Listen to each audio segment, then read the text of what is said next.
Welcome to this very exclusive auction. और ये है, लेडीज एंड जेंटलमैन, भारत के संविधान की ओरिजिनल कॉपी। उन 1000 कॉपियों में से एक जिन्हें कॉन्स्टिट्यूएंट असेंबली मेंबर्स के लिए स्पेशली तैयार किया गया था। A very rare and truly a collector's item, which was meant for those जिन्होंने 3 साल रात दिन एक करके इस किताब को मुकम्मल किया था। पेश करते हैं ladies and gentleman, the constitution of India, Bharat का संविधान।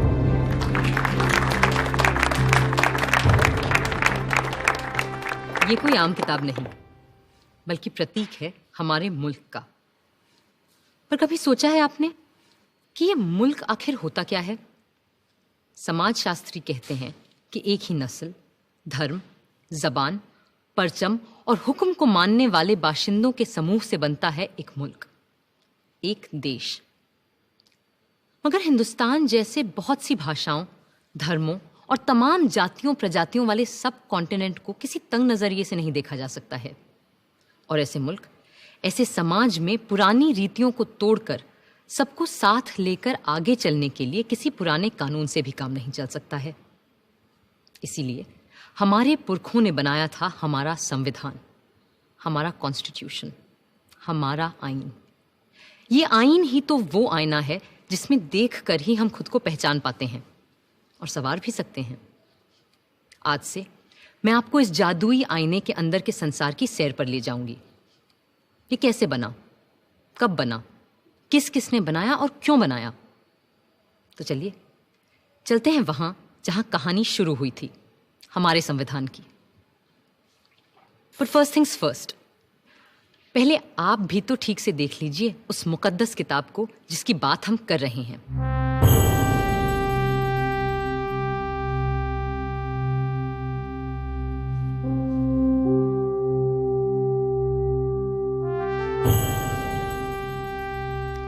शांति निकेतन के प्रसिद्ध चित्रकार श्री नंदलाल बोस की रहनुमाई में कई कलाकारों ने भारत के इतिहास, पुराण और लोक कथाओं की छवियों से इस ग्रंथ को सजाया था। और प्रेम बिहारी नारायण रायजादा जैसे खुशखत कातिबों ने इसे अपने कलम से निखारा था।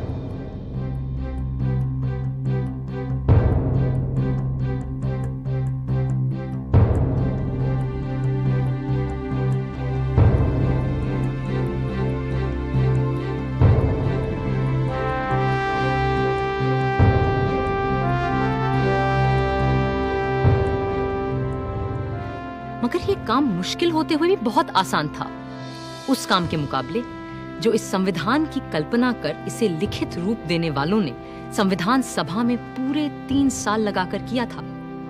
क्योंकि वह कल्पना केवल एक किताब की नहीं थी, वह तसव्वुर था एक नए मुल्क का, एक नए समाज का, एक ऐसी नई संस्कृति का जो इससे पहले इस संसार में कभी देखी नहीं गई थी। दिसंबर 1946 में जिस इमारत की तामीर शुरू की गई थी, असल में उसकी नींव बहुत पहले रखी जा चुकी थी। 1857 की क्रांति के दौरान बागी सिपाहियों ने भी हिंदुस्तान का एक अपना संविधान बनाने की कोशिश की थी। उनका विद्रोह तो जल्दी ही दबा दिया गया, मगर आजाद देश का एक अपना आईन बनाने का सपना न दबा था न हारा था। और जैसे जैसे महात्मा गांधी के नेतृत्व में आजादी की आवाज तेज हुई, तो अपना संविधान बनाने की मांग भी और तीव्र होती गई। My mentor Gopal Krishna Gokhale presented to the British government a note on the Constitution in 1914, and the British said, yes, we will accept it after the war. But now they want to make a constitution for us. But you know, a constitution for India should be and can be framed only by Indians. Now it works. What will you do with this spinning wheel, Mr. Gandhi?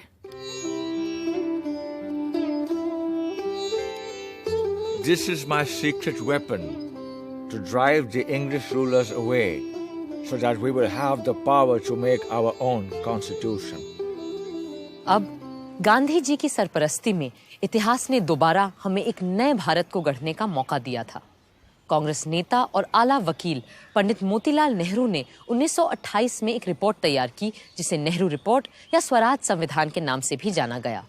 और उनके बाद जब उनका बेटा जवाहर कांग्रेस का सदर बना तो उस युवा नेता ने हिंदुस्तान के अपने संविधान के सपने को और शदीद तरह से सबके सामने रखा। आजादी दी नहीं जाती, स्वतंत्रता किसी कानून के नुक्ते को बदलकर नहीं मिला करती। इस तरह तो नए निजाम के नाम पर अंग्रेजों की पुरानी गुलामी को और मजबूत किया जाएगा। सच्ची आजादी तब मिलेगी जब हम अपनी चुनी हुई संविधान सभा के जरिए खुद अपने देश का संविधान सोचेंगे, अपना आईन तय करेंगे, अपना कॉन्स्टिट्यूशन बनाएंगे। भारत माता की जय! भारत माता की! जवाब में अंग्रेजों ने सन 1935 में एक गवर्नमेंट ऑफ इंडिया एक्ट बनाया। ये एक्ट भारतीयों की उम्मीदों से न सिर्फ बहुत कम और अलग था, बल्कि इसकी वजह से कांग्रेस और मुस्लिम लीग के दरमियान दूरियां और बढ़ने लगीं। इस बीच दूसरे विश्व युद्ध के दौरान सन 1945 में डॉक्टर तेज बहादुर सप्रू ने सभी पार्टियों से मशवरा करके एक सांझे संविधान का खाका बनाने की कोशिश की। उधर वर्ल्ड वॉर II की मार और इधर आजाद हिंद फौज और भारत छोड़ो आंदोलन के चलते अंग्रेजों का भारत पर अनंत काल तक राज करने का इरादा नेस्तोनाबूद हो चुका था। विंस्टन चर्चिल युद्ध तो जीते, मगर बेचारे चुनाव हार गए और बर्तानिया के नए प्रधानमंत्री क्लेमेंट एटली ने कहा कि भारत के लिए नया संविधान बनाने और मुसलमानों को अलग अधिकार देने की मुस्लिम लीग की मांग पर काम फौरन शुरू किया जाएगा। इसी के मद्देनजर पहली बार हिज मैजेस्टी की सरकार के 3 कैबिनेट मंत्री एक साथ भारत भेजे गए और ये कहलाया cabinet mission. Believe me, India will be a much better place after you have left us to ourselves. That's precisely what we ought to do, Mr. Gandhi. Our only fear is whether it's possible to minimize the violence and the bloodshed which is predicted in this subcontinent when it breaks into Hindustan, Pakistan, and Princestan. Then don't break India. But what about Mr. Jinnah's Pakistan? Why will you listen to my brother Jinnah if you are not ready to listen to others? And why do you presume that Jinnah will not see sense when you meet him in Shimla? I do wish your hopes come true when we meet in Simla, but it is important that you're also present there. What will I do there? I'm neither a member of the Congress nor of the Muslim League or of the other outfits that you have invited there. But still, we will need your wise counsel in Simla when discussions are held about an interim government and a new constitution for India. लाट साहब यानी vice Roy की शिमला कोठी में बैठक लग रही थी और वहां भारत भर की अहम सियासी हस्तियां जमा हो रही थीं। कांग्रेस की तरफ से आए थे उनके अध्यक्ष मौलाना आजाद, साथ में थे पंडित जवाहरलाल नेहरू, सरदार वल्लभ भाई पटेल और खान अब्दुल गफार खान। मुस्लिम लीग की तरफ से थे मिस्टर जिन्ना, जिनके साथ थे लियाकत अली खान, सरदार निश्तर और नवाब इस्माइल खान। फिर सिख, पारसी, ईसाइयों और दलितों के नुमाइंदे भी थे। उधर पूरे मुल्क में फैले सैकड़ों रजवाड़ों की तरफ से वहां मौजूद थे भोपाल के नवाब मोहम्मद हमीदुल्ला, जो उन दिनों चेंबर ऑफ प्रिंसेस के चांसलर थे। Friends, the winds of change have swept the old order all over the world, ever since this bloody war has started. And our new Labour government of Britain is of the opinion that the time has come for Indians to decide how they are going to govern themselves. And the purpose of this meeting is to have discussions with all of you. The representatives of British India and the Indian states is to secure a way of framing the constitution of a free India.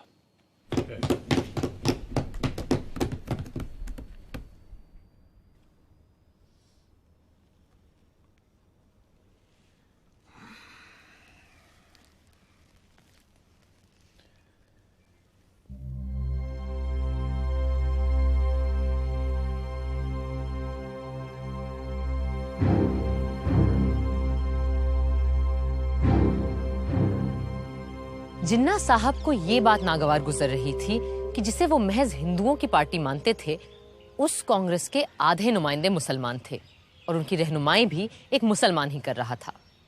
Shimla की ठंडी आबो हवा का ऐसे माहौल में गर्म हो जाना लाजमी था। मैं और मेरे साथी इस वक्त यहाँ पूरे हिंदुस्तान की आजादी की पेशकश लिए मौजूद हैं।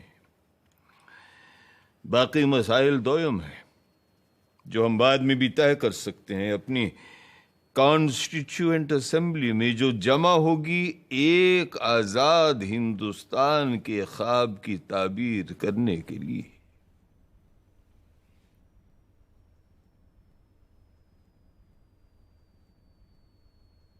My colleagues and I stand here for the independence of the whole of India. Other matters are subsidiary to this and can be discussed and decided in the Constituent Assembly, which will make a blueprint for an India of our dreams. Dreams that may turn into nightmares for the Muslims of this country if we allow the Congress to have its way. That's why it's imperative that we Muslims of India have our own group of states that may decide its own constitution. What are the groupings you have in mind, Mr. Jinnah? All the Muslim majority states like Sindh, Punjab, Balochistan, and Northwest Frontier Province will form the first group. And the states of Assam and Bengal will be in the second group. Mr. Jinnah, if, as you suggest, these groups separate from the body of India, well, then pray tell us, what is left for the Constituent Assembly to make laws for? The rest of India in the center and the south? And what happens to the princely states? Well, they can have their own constituent assemblies. This is not acceptable to us. We are here to discuss the fate of a united India, not to break India into pieces. And if this is the purpose of this mission, I'm afraid we have no business being here. In that case, I'll be forced to adjourn the meeting. जिन्ना साहब चाहते थे कि हिंदुस्तान के पूर्व में असम और बंगाल और पश्चिम में 4 मुस्लिम बहुल सूबों के लिए एक अलग संविधान सभा बने और बाकी के भारत के लिए दूसरी संविधान सभा, और राजे रजवाड़े खुद अपने आप तय करें कि उन्हें किसी के साथ जाना है या खुद मुख्तार रहना है। जाहिर है कांग्रेस के नेताओं को ये अनेक संविधानों की सूरत बिल्कुल बर्दाश्त नहीं थी। कल कुछ लोगों ने ग्रुपिंग्स के लिए एक तजवीज पेश की थी जो हमारे मुल्क को मजहब व मिल्लत की बिना पर बांटने की एक पेशकश है। हम ऐसी किसी भी तरह की पेशकश के सख्त खिलाफ हैं। हिंदुस्तान एक मुल्क है, आप सुन रहे हैं लियाकत अली खान साहब, हिंदुस्तान एक मुल्क है और एक ही असेंबली इसका आइन बना सकती है जिसमें तमाम सूबों, इलाकों, मजहबों और फिरकों के चुने हुए मेंबरान और राजे रजवाड़ों के भेजे हुए नुमाइंदे भी शामिल होंगे।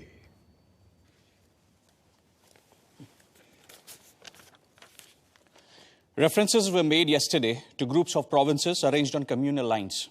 We are totally against any machinery to run any such groupings. India is one nation and it needs its constitution to be made by one assembly, which has elected representatives of the states, region, religion, and the nominated representatives of all the princely states as well. This is what I call the tyranny of numbers. Everyone knows here that such an assembly will have a brute majority of caste Hindus and their party, the Congress. And in the game of numbers, minority Muslims will have no say left. That's why we need 2 assemblies, so that Muslims can frame their own laws. मगर मेरे भाई जिन्ना, क्या आज तक हमारे पास हिंदुओं के लिए अलग और मुसलमानों के लिए अलग आइन थे? नहीं थे ना? तो फिर यकबयक आज इन 2 कानूनों की जरूरत क्यों आन पड़ी? क्यों? I trust the British sense of fair play. But with the Hindus ruling India through their Congress, Muslims need a special constitutional protection. I have gone through the length and breadth of India And I know how vulnerable Muslims are feeling today. And as their sole representative here, it is my duty to... ये आपसे किसने कह दिया कि मुसलमानों के अकेले नुमाइंदे आप ही हैं? अरे भाई, मुसलमान तो हम भी हैं, क्यों मौलाना? Well, I do not need to establish my credentials here. Because the Muslims of this country know who stands here for their rights and who here is a paid quisling Muslim masquerading as their representative. I take strong objection to such a remark being made about my esteemed colleague. Mr. Jinnah, if I've got you right, you need these groupings because of the communal mistrust that exists in this country. That's perfectly right, Sir Stafford.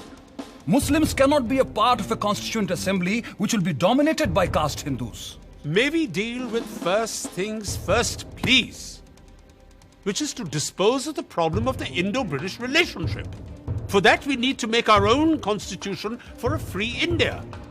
The communal problem can be dealt with later. Later?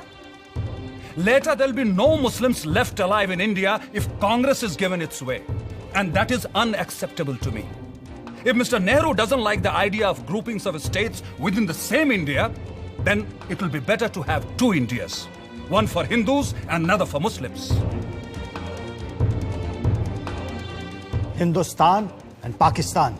And a Princestan, the federation of the princely states. This is ridiculous.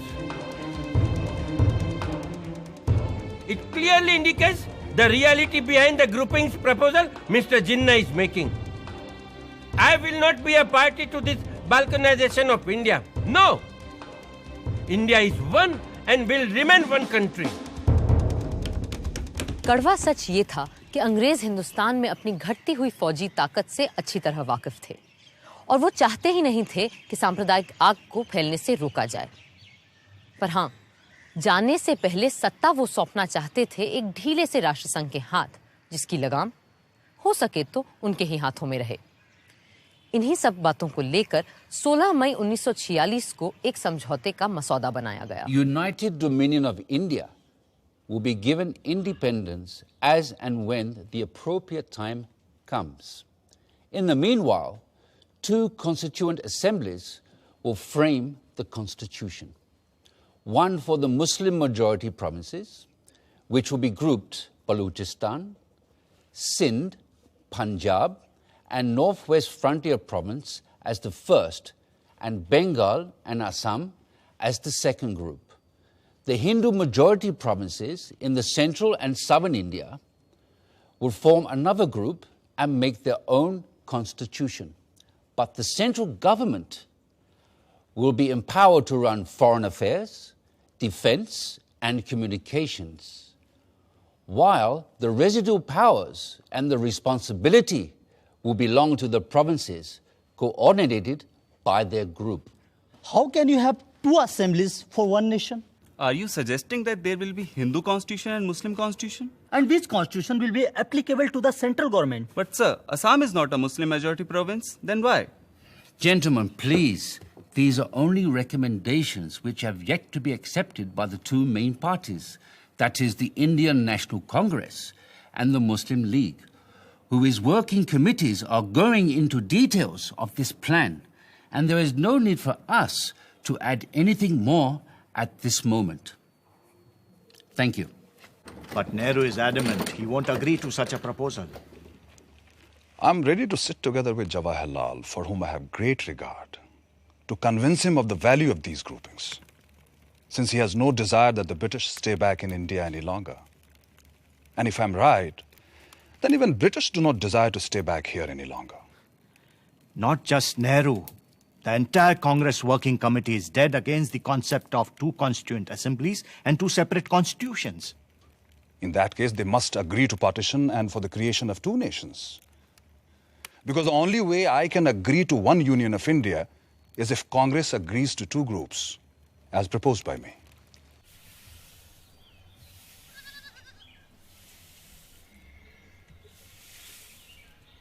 Bapu, working committee ने जिन्ना साहब की groupings की तजवीज के खिलाफ एक resolution pass किया है।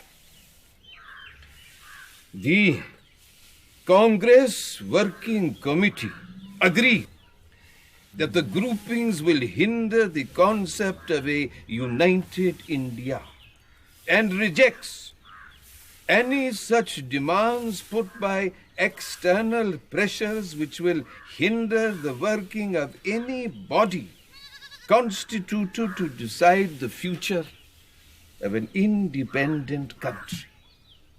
There should be a sovereign body for the purpose of drafting the Constitution, and it must be unhindered by any external authority.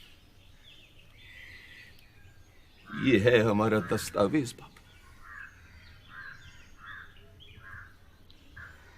हम अपने देश का बंटवारा कभी कबूल नहीं कर सकते। अंग्रेजों ने हमारे साथ चाहे कुछ भी किया हो,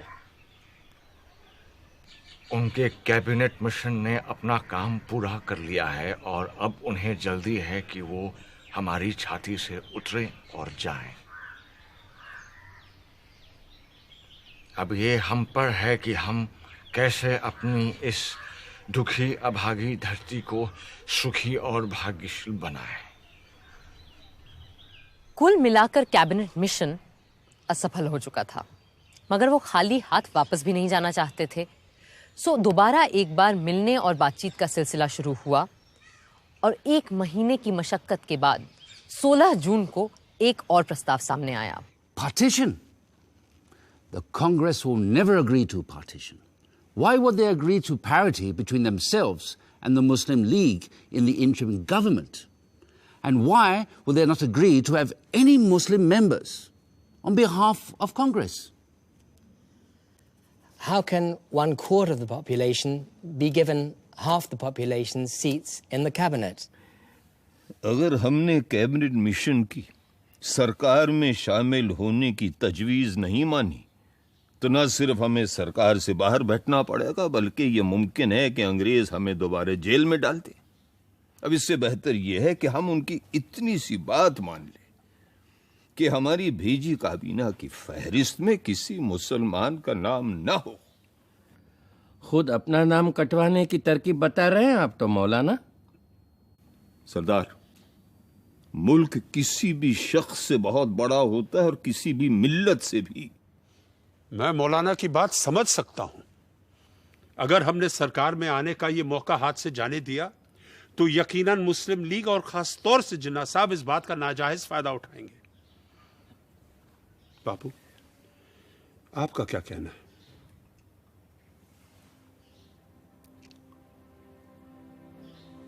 मैं किसी फायदे या नुकसान की बात नहीं जानता। मैं वही बोलूंगा जो मेरी आत्मा का कहना है, और मेरा मानना यह है कि जिन्ना साहब के डर से या सरकार में शामिल होने की जल्दबाजी में अगर हमने कांग्रेस की सूची से मुस्लिम भाइयों के नाम काट दिए तो हम में और उनमें अंतर क्या रह जाएगा?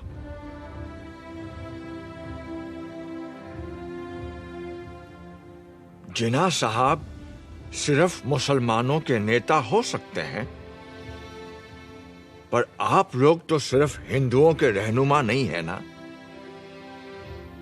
बापू, आपने सही फरमाया, मगर क्रिप्स और उनके साथी अभी रुकने वाले नहीं हैं, और अगर सरकार में शामिल होने के लिए हमें मुसलमानों को अपनी काबीना से खारिज करना भी पड़े तो क्या फर्क पड़ता है? मुझे फर्क पड़ता है, और मेरा ऐसी पार्टी से कुछ लेना देना नहीं हो सकता है। अगर आप लोग सरकार संभालने के लिए इतने उतावले हैं तो बनाइए आप सरकार। मैं दिल्ली छोड़कर जा रहा हूं। बापू, हम आपकी बात समझते हैं, पर अगर इस समय उन्हें फौरन जवाब नहीं दिया तो ये मौका हाथ से निकल जाएगा। अगर यही आप सबका फैसला है तो मैं अपनी हार स्वीकार करता हूं। मुझे अंग्रेजों की नीयत सही नहीं लगती, पर मेरी बात ही सही है, इसका कोई सबूत भी तो नहीं है मेरे पास।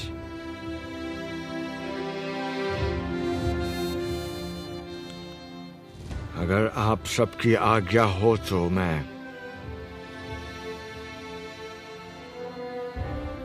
इजाजत चाहूंगा।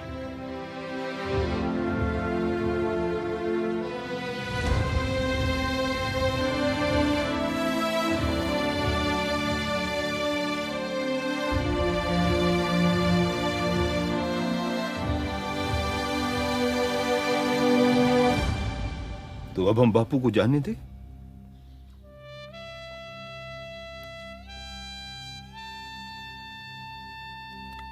प्यारे लाल,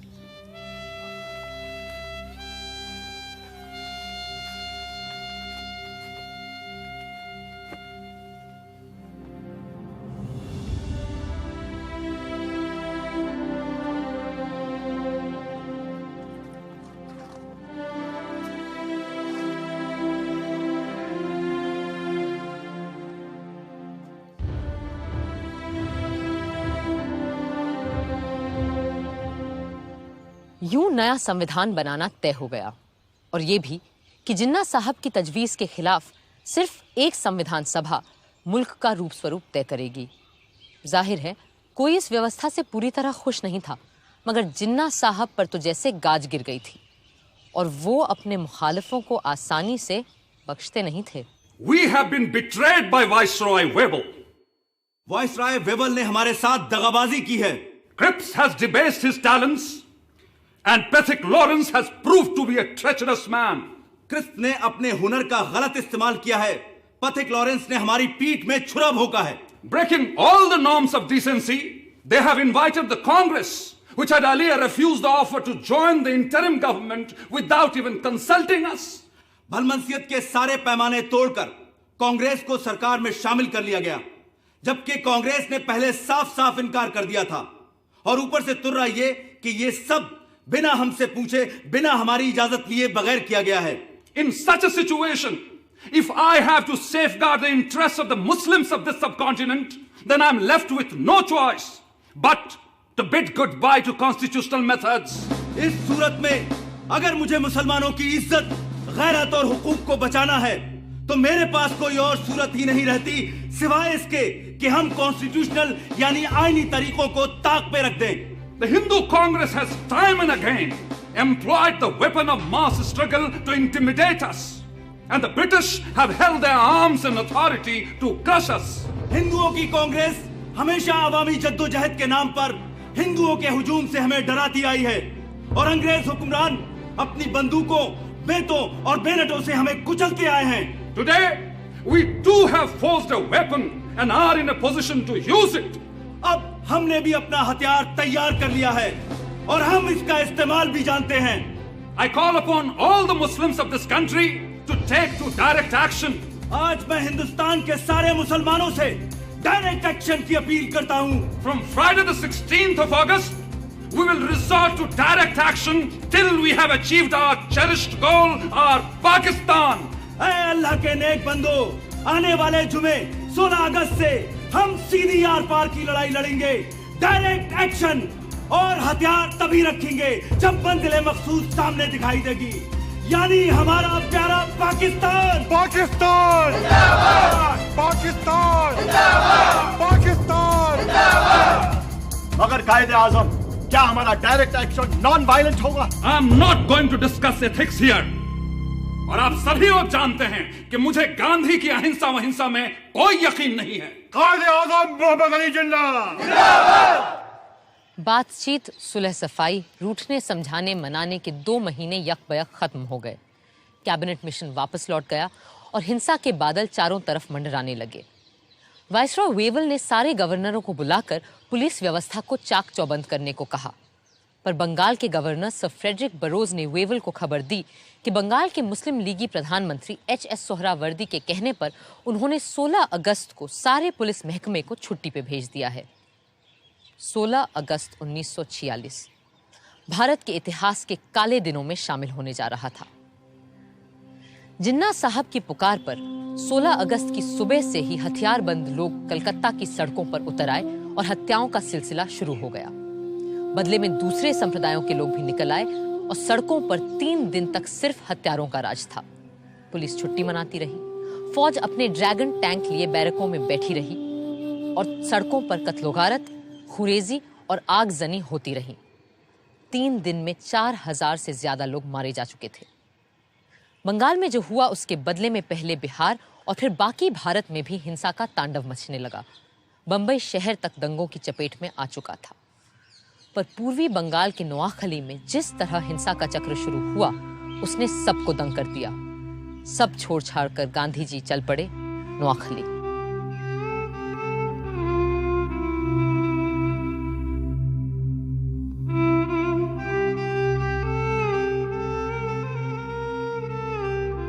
लाट साहब वेवल का मानना था कि हिंदुस्तानियों के साथ मिलकर बनी सरकार ही इस गृह युद्ध जैसी स्थिति को रोक सकती है।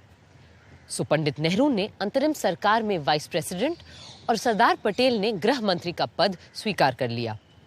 जिन्ना साहब ने तो पहले इस सब का मजाक उड़ाया, फिर 15 अक्टूबर तक उनकी तरफ से भी लियाकत अली खान ने वित्त मंत्री का पद संभाल लिया। जिन्ना साहब खुद सरकार में शामिल नहीं हुए क्योंकि उन्हें नेहरू से छोटा या बराबरी का ओहदा मंजूर नहीं था। यूं आर्जी सरकार तो बन गई, पर उसका चलना कदम कदम पर दुश्वार हो रहा था। गांधी जी ने तो बहुत पहले ही लाट साहब वेवल को इस खतरे से आगाह किया था। You must make your choice of one horse or the other. You will never succeed in riding two at a time. Choose the names for the interim government from names submitted by the Congress or the League.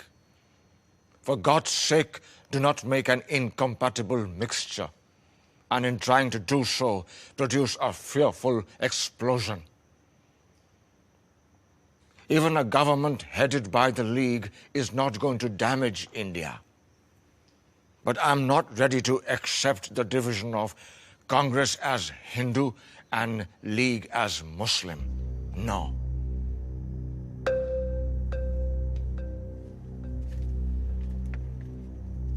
Wavell इतने हताश हो चुके थे कि उन्होंने अपने एक खत में सम्राट किंग जॉर्ज को लिखा, The situation reminds me of a childhood puzzle in which I had to manipulate marbles into their pens. Just as the last one seemed to get into place, the others invariably ran out. I am trying to postpone convening the Constituent Assembly as much as possible,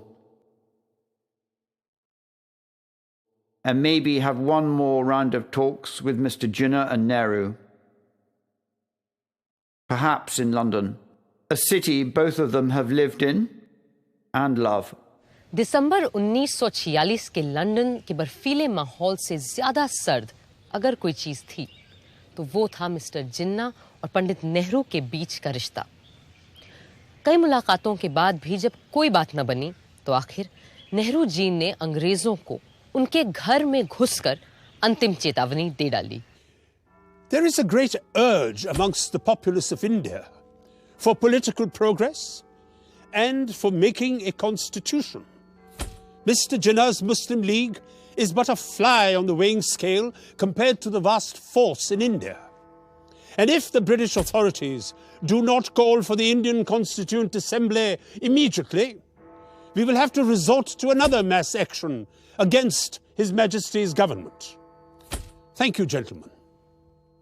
mass action के डर से British सम्राट की सरकार तुरंत मान गई और पंडित नेहरू के भारत लौटते ही 3 दिन के अंदर हिंदुस्तान का आईन बनाने के लिए कॉन्स्टिट्यूएंट असेंबली का मिलना तय हो गया। 9 दिसंबर 1946 के ऐतिहासिक दिन इसी इमारत में पहली बार इकट्ठा हुई भारत की संविधान सभा। प्रादेशिक विधानसभाओं से चुने गए नुमाइंदे इस ऐतिहासिक दिन के लिए सज धज कर पधार रहे थे। मुस्लिम लीग ने जैसा कि उम्मीद थी, इसका पूरी तरह से बहिष्कार किया। हिंदुस्तान को एक नया रूप देने के लिए, एक नए संविधान को आकार देने के लिए सारे महत्वपूर्ण लोग कॉन्स्टिट्यूएंट असेंबली में मौजूद थे। बस 2 लोग वहां नहीं थे, और शायद 2 सबसे अहम लोग, कायदे-आज़म मोहम्मद अली जिन्ना और महात्मा गांधी। संविधान सभा के बहुत से सदस्य गांधी जी से मार्गदर्शन और आशीर्वाद लेने उनके पास पहुंचे।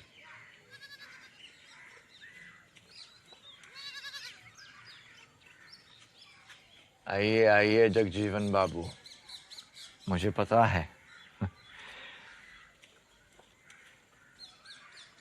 हम चाहे दुनिया का सबसे सुंदर संविधान क्यों न बना लें, पर वो भी बेकार साबित होगा अगर उसे अमल में लाने वाले लोग ना हुए। बापू, मुझे पूरा विश्वास है कि हमारे यहाँ ऐसे अच्छे आदमियों और औरतों की कोई कमी नहीं है जो हमारे संविधान को कारगर करके दिखाएंगे। इसीलिए हम सब आपका आशीर्वाद लेने आए। बापू के आशीर्वाद हमेशा तुम्हारे साथ है, पर आज मैं तुम्हें एक तावीज, एक टोटका दूंगा जो शायद तुम्हें सही संविधान बनाने में मदद करे। आप और तावीज? बापू, मुझे लगता था आप तंत्र मंत्र यंत्र में विश्वास नहीं रखते। पर इस मंत्र पे पक्का विश्वास है मेरा। जब कभी अपने आप को शंका में घिरा पाओ तो इस परीक्षा को अपनाना। सबसे दीनहीन, गरीब, कमजोर इंसान जिसे तुमने देखा हो, उसका चेहरा याद करना और स्वयं से पूछना, जो मैं करने जा रहा हूं, क्या इससे उसका भला होगा? इस कदम से क्या उसे कुछ मिलेगा या नहीं? इससे क्या वो अपने भाग्य और जीवन को सुधार पाएगा या नहीं? या यूं कहो, ऐसे करोड़ों को स्वराज मिलेगा या नहीं, जो तन और मन की भूख से तड़प रहे हैं, जिनके पेट भी खाली है और हृदय भी। फिर देखना, तुम्हारी सारी शंकाएं छूमंतर हो जाएंगी।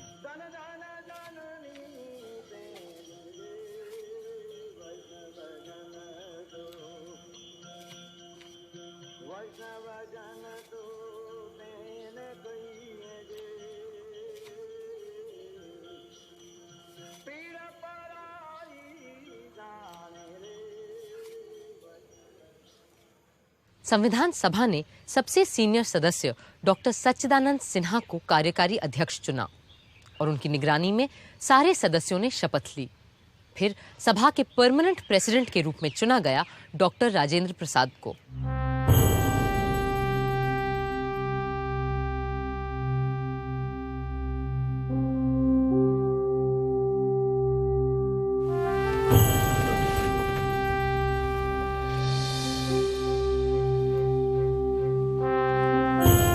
Hip hip! Hooray! Hip hip! Hooray! Hip hip! Hooray!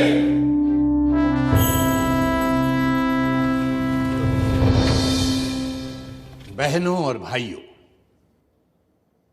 अगर आप मुझे माफ करें तो मैं ये कहूंगा कि इस देश में जहां जात पात के इतने झगड़े फैले रहते हैं, आप लोगों ने हमें चुनकर एक तरह से अपनी जाति से बाहर कर दिया है और अपनी जात पात में बैठने से वंचित करके आपने हमें एक अलग, एक दूसरी जगह, एक दूसरे किस्म की कुर्सी पर बैठने के लिए मजबूर कर दिया है।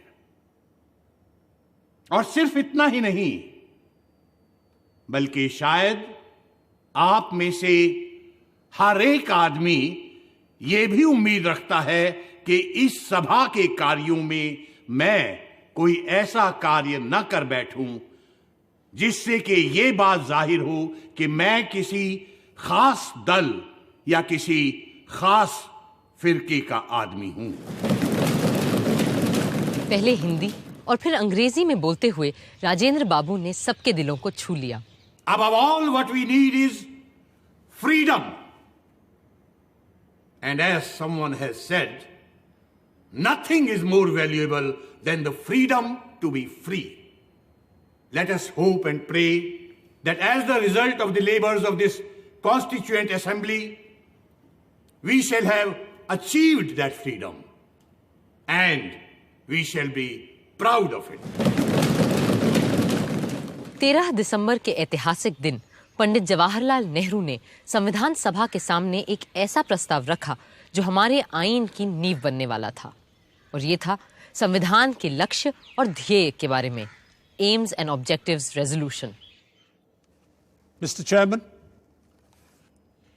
the resolution that I am placing before you defines our aims and describes an outline of the plans and points to the way which we are going to tread. The resolution that I place before you is in the nature of a pledge, and I hope the House will pass this resolution, which is of a special nature.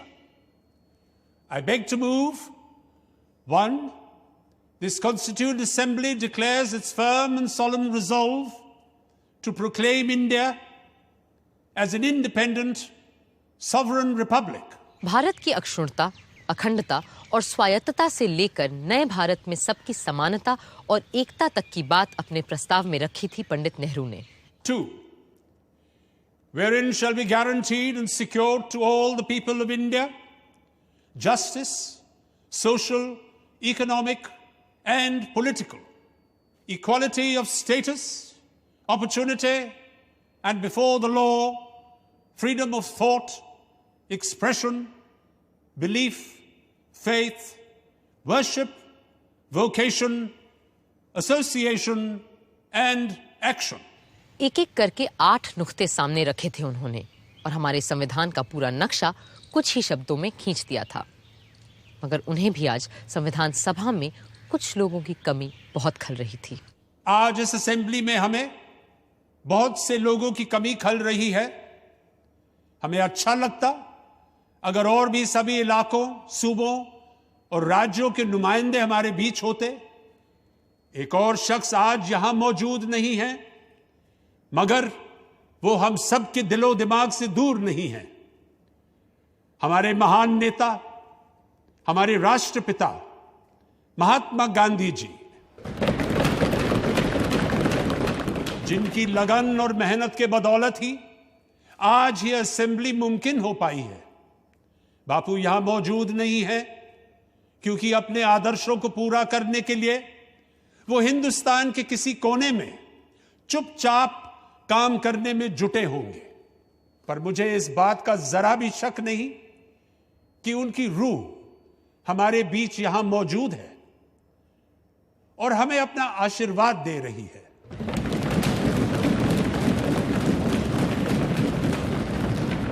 I also think of the various constituent assemblies that have gone before us, when the fathers of the great American nation met and fashioned out a constitution that has stood the test of time for more than a century and a half.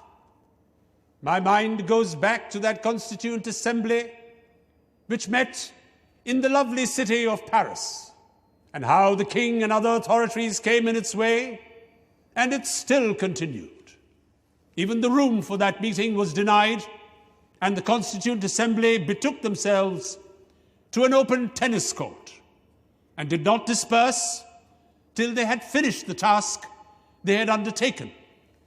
We too, whether we meet in this chamber or in the fields or the marketplace, will go on meeting and continue our work till we have finished it. 13 दिसंबर को AIIMS and objectives resolution के साथ पंडित नेहरू ने हमारे संविधान की नींव रखी थी, और 14 दिसंबर को जिन्ना साहब ने संविधान सभा की पूरी बुनियाद पर ही सवालिया निशान लगा दिया। Is complete independence the goal of the Muslim League? What do you think we are fighting for? Our goal is complete independence, certainly. The complete independence of Pakistan. But Mr. Jinnah, if the Congress accepts the proposals laid down by the British government, would the Muslim League be then ready to take part in Constituent Assembly? It's all very well to talk in this loose way about Constituent Assembly. The reality is that the Congress with 292 supporters, there might be a few less, has a brute majority, where the Muslim number is only 79. Is that what people understand when they talk of democracy? The truth is that between the Hindus and Muslims in India, there is no such thing as democracy. Does that mean that the Muslim minority wants a veto on the progress of the majority? What majority do you mean? If you mean the Hindus, then we wish them Godspeed. Go ahead and establish your Hindustan. Frame your constitution for the Hindus, but then leave us alone, and we shall frame a constitution for Pakistan. ये तो बस आगाज था। आगे और तमाम अड़चनें आनी बाकी थीं। अब देखना है इन चुनौतियों का सामना कैसे किया हमारा संविधान बनाने वालों ने।